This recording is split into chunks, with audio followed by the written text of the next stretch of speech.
অভাব থাকতে ঘুরতে পারো, কারণ টাকা হলে ঘোরার সময় পাবে না। তো আসসালামু আলাইকুম গাইস, কি অবস্থা সবার? আশা করি সবাই ভালো আছেন। তো আজকে একটু বের হয়েছি, ঘোরাঘুরি করবো মালয়েশিয়া রাস্তাঘাটগুলো, পাহাড়ি অঞ্চলে। আমার এক বন্ধুকে কল দিয়েছিলাম, বন্ধু বলছে যে পাহাড়ি অঞ্চলে ভালো একটা জায়গা আছে, ওকে নাকি আমাকে ঘুরতে নিয়ে দেবে। এই যে মোটরসাইকেল নিয়ে, তার মোটরসাইকেল নিয়ে ঘুরতে গেছিলাম।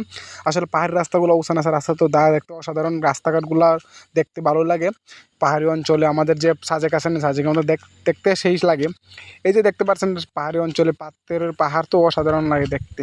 এই যে রাস্তাতে যাইতেছি হঠাৎ করে আমার বন্ধুর সাথে অনেক কথাবার্তা হলো, ওর সাথে আসলাম, দেখা সাক্ষাৎ হলো, ও আমাকে নিয়ে ঘুরতে যেতেছে। আবার বলছে বন্ধু ওই জায়গায় আমাদের আরেকটা পাহাড় আছে, পাহাড় নিয়ে যাবে। তো আবার গাড়িতে উঠলাম, গাড়িতে ওঠার জন্য গাড়ি ঘোড়া নিয়ে টানে টানে যাইতেছি মনের দুঃখে। আসলে আমাদের প্রবাস জীবনে ঘোরাঘুরিটাই অনেক ভালো লাগে, কারণ আমাদের মা বাপ নেই, আমাদের প্রবাসের মাটিতে কে আছে? আমাদের যদি নিজের স্বাধীনতা ঘুরতে না পারি তো কে আমাদের ঘুরাবে? আর দিক দিয়ে আবার যাইতেছি, বসের বাগান আসছিল, বসের বাগানও আস্তে আস্তে গাড়ি নিয়ে আসতেছি মনের সুখে। এই যে বসের বাগানে আসছি, এই সিদ্ধে মালয়েশিয়াতে চীনাদের বাগান বেশি, তো এই যে চলে আসলাম। আসলে একটা গড় দেখবেন আপনারা, গড়টা দেখলে অসাধারণ। বলতে বসের বাগান যেটা আছে না নি, অনেক টাকা খরচ করে বড় বাগানটা করছে। বলতে ওদের দুরিয়ান বাগান, আপনারা যা চিনবেন না, দুরিয়ান বাগান, দুরিয়ান বাগানে দুরিয়ান পাওয়া যায়।